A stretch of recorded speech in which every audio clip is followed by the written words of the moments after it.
வணக்கம் மக்களே, நீங்கள் பாரு கேட்குறது மக்கள் அப்படின்னா எங்கள் ஹோஸ்ட் வாட் இஃப் சீசன் 3 நம்மளை நெருங்கிட்டு இருக்கு. டிசம்பர் 22 வந்து பார்த்தீங்கன்னா ஹைராக கன்ஃபார்ம் பண்ணியிருந்தாங்க. மொத்தம் 8 எபிசோட் அண்ட் இதுதான் கடைசி வாட் இஃப் சீசனாக இருக்க போதுங்கிறத ஆல்ரெடி கன்ஃபார்ம் பண்ணியிருந்தாங்க. இப்போதைக்கு அந்த சீசன் பற்றின நிறைய அப்டேட்ஸ் கிடச்சிருக்கு. முக்கியமாக அஃபிஷியல் டைட்டில்ஸ்லாம் என்னங்கிறத ரிவீல் பண்ணியிருக்காங்க. வாட் இஃப் சீசன் 2 மாதிரியே இதுவுமே ஒரு நாளைக்கு ஒரு எபிசோடுங்கிற மாதிரி தான் ரிலீஸ் ஆக போகுது. ஸோ டிசம்பர் 22 ஆரம்பிச்சு டிசம்பர் 29 வரைக்கும் ரன் ஆக போகுது. செம்ம ஃபன் காத்துட்டு இருக்கு. அண்ட் கிடச்சிருக்க அந்த டைட்டில்ஸ்லாம் வச்சு பார்க்கும்போது இது வரைக்கும் நம்ம பார்க்காத ஒரு பிரம்மாண்டமான எபிசோட்ஸ் பாசிபிள் இந்த சீரீஸில் இருக்கலாம். என்னென்ன எபிசோட்ஸ் என்னென்ன டைட்டிலுங்கிறத மொத்தமாக update பண்ணிடுவோமா?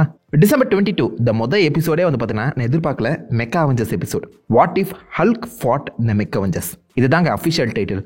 So mecha Avengers versus ஹல்க்குங்கிறது தான் மொத்த எபிசோடாகவே இறக்குறாங்க. ரிலீஸ் ஆன ட்ரெய்லர்லேயே நீங்கள் பார்த்துருப்பீங்க, நம்ம கேப்டன் அமெரிக்கா தலைமையில், ஐ மீன் சாம் வில்சன் கேப்டன் அமெரிக்கா தலைமையில் கீழே ஒரு மெக் அவெஞ்சர்ஸ் கூட்டமே இருக்குது. இது எல்லாத்தையுமே கண்டம் அவெஞ்சர்ஸ் சொல்லிட்டு இருந்தாங்க. பட் என்னை பொறுத்த வரைக்கும் இது பவர் ரேஞ்சர்ஸில் வர மெகாசாட்ஸ் தான். ஸோ அந்த வகையில் இருக்க எல்லா அவெஞ்சர்ஸ்க்குமே தனித்தனி மெகாசாட்ஸ் இருக்குது. அண்ட் ஃபைனலாக இந்த மெகாசாட் எல்லாமே ஒன்றா சேர்ந்து ஒரு அவெஞ்சர் சாடை வந்து பார்த்தீங்கன்னா உருவாக்குற மாதிரி சொல்லப்படுது. அண்ட் இந்த ஃபைனல் மெகாசாடுக்கு தான் அவெஞ்சர் டைட்டிலுமே கொடுத்துருக்காங்க. ஸோ இருக்க எல்லா அவெஞ்சர்ஸ்க்குமே தனித்தனி ஜாட்ஸ் இருக்க போது தாறு மாறாக இருக்க போது. அண்ட் நம்ம நினச்ச மாதிரியே இந்த ஜாட்ஸ் எல்லாமே பார்த்தீங்கன்னா ஒரு காமா மான்ஸ்டர் கூட தானே சொல்லப்படுறதா சொல்லியிருந்தோம். ஸோ இந்த காமா மான்ஸ்டரே இப்போதைக்கு ஹல்க்குங்கிறது கன்ஃபார்ம் ஆயிருக்கேன். அண்ட் அவருடைய ஃபர்ஸ்ட் லுக்குமே கிடைச்சிருக்கீங்க. தனியாக ஒரு கிளிப்பே ரிலீஸ் பண்ணியிருக்காங்க. நம்ம ஹல்க் ஆக்சுவலாக இந்த கைஜு லெவலுக்கு வளர்ந்துருக்காரு, கிட்டத்தட்ட காட்ஸிலா மாதிரி வளர்ந்துருக்காரு. இதை பார்க்கும்போது நிறைய பேருக்கு அந்த பசிபிக் ரிம் ஃபீல் வரும்னு நினைக்கிறேன். ஹல்க்கு காட்ஸிலா மாதிரி வளர்ந்து அவருக்கு கீழே ஏகப்பட்ட அந்த ஜாட்ஸ் மினியனை வச்சு கிட்டத்தட்ட இந்த உலகத்தை டேக் கண்ட்ரோல் பண்ண ட்ரை பண்ணுறாரு என்னமோ. அண்ட் இது எல்லாமே அண்டார்டிகா மாதிரி ஒரு செக்லூடட் இடத்துல தான் நடக்கிற மாதிரி காமிச்சிருக்காங்க. ஸோ பாசிபிளி இந்த சமயத்தில் இந்த அவெஞ்சர்ஸ் உலகம் போஸ்ட் அபோகலிப்டிக்கா மாறி இருக்க வாய்ப்புகள் அதிகம். பட் எப்படி பார்த்தாலும் ஹல்க்கு குட்டி ஹல்காலாம் இருக்க போறதுல கைஜு லெவலுக்கு மிக பிரம்மாண்டமான ஹல்கா வளர்ந்துருக்காரு. கொம்புலாம் வச்சு வேற லெவலில் இருக்காரு பார்க்கறதுக்கு. பட் இது உண்மையிலேயே ஹல்கா இல்லை ஹல்கோட அந்த காமா எனர்ஜி யூஸ் பண்ணி ஒரு மான்ஸ்டரை உருவாக்கி இருக்காங்களாங்கிறத நம்ம சீரியஸ் பார்த்தா தெரிஞ்சுக்கணும். பட் லைட்டாக அந்த ஹல்க் ஃபீலிங் வர சமயத்தில் மேபி ஹல்கே இந்த அளவுக்கு வளர்ந்துருக்காருங்கிறத நம்ம கிட்டத்தட்ட கன்ஃபார்ம் பண்ணிக்கலாம்னு தோணுது. அண்ட் அவர் தண்ணி கடியில் வச்சு போகிறதெல்லாம் பார்க்கும்போது அகைன் அந்த காஜிலாவே தாங்க வருது. ஸோ மெக் அவெஞ்சர்ஸ் மெகாசாட்ஸ் வெர்சஸ் நம்ம கைஜு ஹல்க்குங்கிறது தான் பேசிக் கதை. மொதல் எபிசோடே எதிர்பார்க்கல, மொதல் எபிசோடே இவ்வளோ தரமாக இருக்கு வாங்கினு. ஆனால் நல்லா இருக்கு, பார்க்க ரொம்ப ஃபன்னாக இருக்கு. பார்க்கலாம் இதுலையாச்சும் நம்ம ஹல்கை கெத்தாக காமிக்கிறாங்களா இல்லையான்னு. December 23 what if Agatha went to Hollywood. Agatha Harkness இப்போ லேட்டஸ்டாக எல்லாருமே அந்த சீரிஸை பார்த்துருப்பீங்க.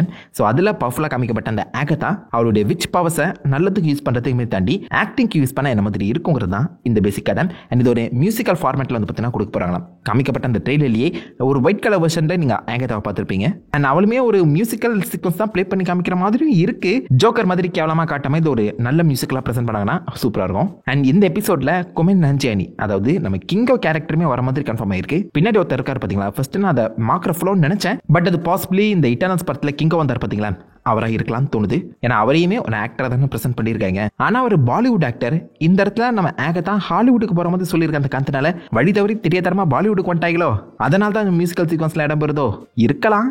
பட் ஆகதாவை நீங்க சாதாரண விச்சா பார்க்கறத தாண்டி ஒரு பெர்ஃபார்மரா பார்க்க போறீங்க. நல்லா இருந்தா சரி. உங்களுக்கு அந்த பின்னாடி இருக்க கேரக்டர் கிங்கோ மாதிரி இருக்கா இல்லை மார்க்ரஃப்லோ ப்ரூஸ் மேன மாதிரி இருக்கா கீழே காமிப்பாருங்க. டிசம்பர் 24 கிறிஸ்மஸ் ஸ்பெஷல் கிடையாது. What if Red Guardian stopped the Winter Soldier. So இது பாசிபிளி இந்த கேப்டன் அமெரிக்கா வின்டர் சோல்ஜருக்கான ஒரு ஸ்பின் ஆஃபாக இருக்கும்னு தோணுது. அதில் நம்ம கேப்டன் அமெரிக்கா வெர்சஸ் வின்டர் சோல்ஜருங்கிற ஃபைட் நடந்திருக்கும். பட் இந்த எபிசோடில் வந்து பார்த்தீங்கன்னா நம்ம கேப்டன் அமெரிக்காவுக்கு பதில் ரெட் கார்டியன் வின்டர் சோல்ஜரை தடுக்க உள்ள இறங்குற மாதிரி சொல்கிறாங்க. ஸோ ரெட் கார்டியனுமே கிட்டத்தட்ட ஒரு சூப்பர் சோல்ஜர் தான். ஸோ அவர் ஹைட்ரா சூப்பர் சோல்ஜர் கிடையாது. பட் இருந்தாலும் அந்த சீரம் இல்லைனா அந்த ஏதோ ஸ்பெஷல் மிஷனுக்கு போகும்போது ஹைட்ராவோட சூப்பர் சோல்ஜராக இருக்க நம்ம வின்டர் சோல்ஜரை அவர் மீட் பண்ணுற மாதிரி கதை எழுதப்படலாம். And red Guardian winter soldier ஒன்றா சேர்ந்து இது எல்லாத்துக்குமே காரணமாக இருக்க அந்த மெயின் வில்லன்களை தேடி போகிற மாதிரியும் கதை போகலாம். இது மாடர்ன் டைம் லைனில் நடக்கிற ஒரு ஸ்டோரியை தான் ப்ரெசென்ட் பண்ணியிருக்காங்க. So possibly again Captain America Winter சோல்ஜருக்கான ஒரு ஸ்பின் ஆஃபாக தான் இருக்கணும். அண்ட் இந்த எபிசோடில் நம்ம கோலியாத்துமே வரது கன்ஃபார்ம் ஆயிருக்கு. வின்டர் சோல்ஜரை திரும்ப வில்லடா பார்க்க போகிறோம். தரமாக இருக்க போது நம்புறேன். பட் எப்படி பார்த்தாலும் ஃபைனலாக இந்த பக்கம் red Guardian and winter soldier ஒன்றா சேர்ந்தா சண்டை போகிற மாதிரி சீக்வன்ஸ் காமிக்கப்பட்டிருக்க அந்த காரணத்தினால வின்டர் சோல்ஜரை பிரெயின் வாஷ் பண்ணதுலேருந்து எப்படியோ காப்பாற்றிட்டு வரப்போல ரெட் கார்டியன் சப்புன்னு முடிக்காம கேப்டன் அமெரிக்கா வின்டர் சோல்ஜர் படத்துக்கு ஈக்குவலாக அதை ப்ரெசென்ட் பண்ணலாம். சூப்பராக இருக்கும் தோணுது. அண்ட் இவங்க ரெண்டு பேரோட கெமிஸ்ட்ரி நீங்கள் தொடர்ந்து இந்த தண்டர்போல்ட்ஸ் படத்துலையுமே பார்க்க தான் போறீங்க. ஸோ அந்த படத்துக்கு பாசிபிளி இது ஒரு பெர்ஃபெக்டான ஸ்டார்டிங் பாயிண்டாக இருக்கலாம். கண்டிப்பாக ரெட் கார்டியனை கொஞ்சம் காமிக்கல தான் ப்ரெசென்ட் பண்ண போகிறாங்க. எத்தனை பேர் காத்துட்டு இருக்கீங்க? December 25 how the duck got hitched. ட்ரெயிலர்லேயே நம்ம ஹவ் த டக்கை தெளிவாகவே காமிச்சிருப்பாங்க. அவர் தனியாக இல்லை, கிராண்ட் மாஸ்டரோட இந்த ஷிப்பை எடுத்துக்கிட்டு கிளம்புற மாதிரி காமிக்கப்பட்டிருக்கேன். அண்ட் கூடவே நம்ம டார்சியுமே இருக்காங்க.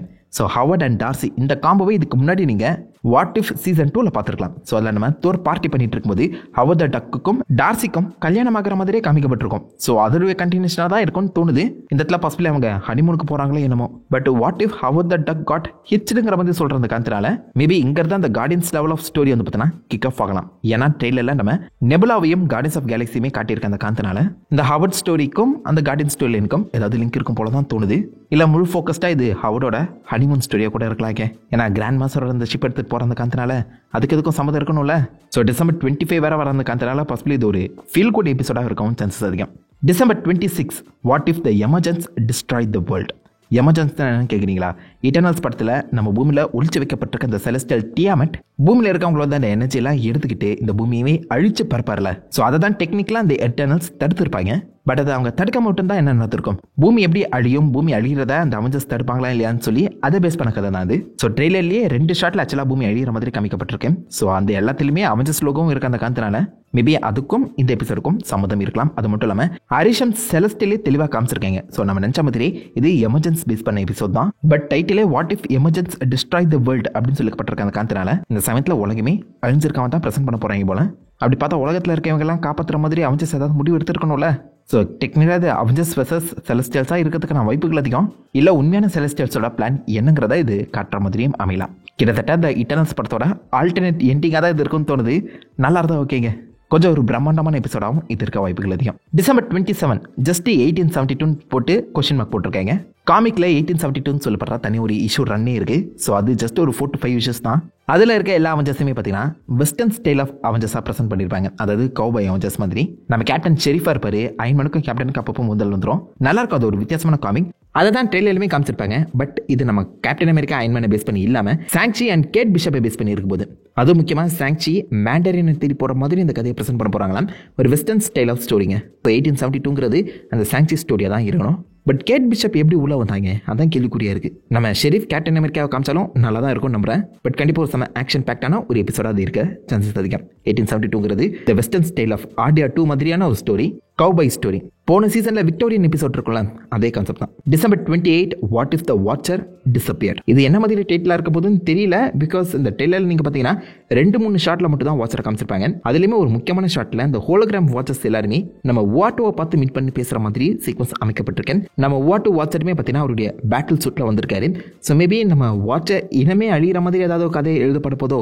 அது மட்டும் இல்லாமல் ஆக்சுவலாக மிஸ்டீரியோவும் இந்த எபிசோடில் ஒரு வில்லனாக வரதுக்கான வாய்ப்புகள் இருக்கான். அவரையுமே ஒரு ஷாட்டில் காமிச்சிருக்காங்க. ஸோ மிஸ்டீரியோ பாசிபிளி இந்த வாட்சஸை பற்றின உண்மைகளை தெரிஞ்சுக்கிட்டு அவங்க எல்லாருமே அழிக்கிற மாதிரியோ இல்லை மறைக்கிற மாதிரியோ சீக்வன்ஸ் ஏதாவது பண்ணியிருப்பாரோ தெரியல. பட் இதுதான் பாசிபிளி அந்த எபிசோடாக இருக்கணும். ஸோ வாட்சர் மறைகிற மாதிரி சீக்வன்ஸ் எழுதியிருக்காங்க. ஸோ வாட்சர் இல்லாத சமயத்தில் நம்மளுக்கு வாட் இஃப் கதைகளை சொல்கிறது யாரு? லைக் சொல்ல முடியாதுங்க. வாட் இஃப் சீசனோட முடிவுங்கிறதே டெக்னிக்கலாக வாட்சர் இல்லை, வாட்சரே அழிஞ்சிட்டாரு, கதை சொல்ல யாருமே இல்லைங்கிற மாதிரி தான் முடிக்கப்படலாம். இதுக்கப்புறம் வாட் இஃப் வராததுக்கு காரணமே வாட்சரே இல்லை, வாட்சர் இனமே அழிஞ்சிச்சுங்கிற மாதிரி கூட மொத்த சீசனையுமே முடிக்கலாம். ஸோ வாட் இஃப் வாட்சர் டிஸப்பியர்டுங்கிறதே ஒரு வித்தியாசமான டைட்டிலாக தான் இருக்குது. வாட்சரே அழிக்கிற அளவுக்கு பவர்ஃபுல் யார்ப்பா? பொறுத்தது பார்த்தாதாக தெரியும். And final episode December 29 what if what if what if என்னடா என்ன சொல்ல வரீங்க? வாட் இஃப்னு சொல்லி டைட்டில் வச்சிருக்கீங்க. இதுக்கு என்ன அர்த்தம்? இது எங்கன்னு போய் தேடுறது? மேபி லைக் இது வரைக்கும் ரிலீஸான எல்லா வாட் இஃப் சீரிஸோட ஒரு கல்மினேஷனாக இந்த எபிசோட் இருக்குமோ? ட்ரெய்லரில் நம்ம பார்க்கும்போது வாங் அவர் கீழே ஒரு மிகப்பெரிய டீமை ஃபார்ம் பண்ணியிருக்காரு. ஆல்சோ இந்த ரீடி வில்லியம்ஸ்க்கு ஒயிட் சூட் கிடச்சிருக்கு, ஒயிட் விஷனாக காமிச்சிருக்காங்க. டைட்டானிக் மாதிரியான ஒரு வித்தியாசமான ரில்ம் வந்து பார்த்தீங்கன்னா ப்ரெசென்ட் பண்ணப்பட்டிருக்கேன். கேசிலியஸ் டொர்மாமூலாம் காமிச்சிருக்காங்க.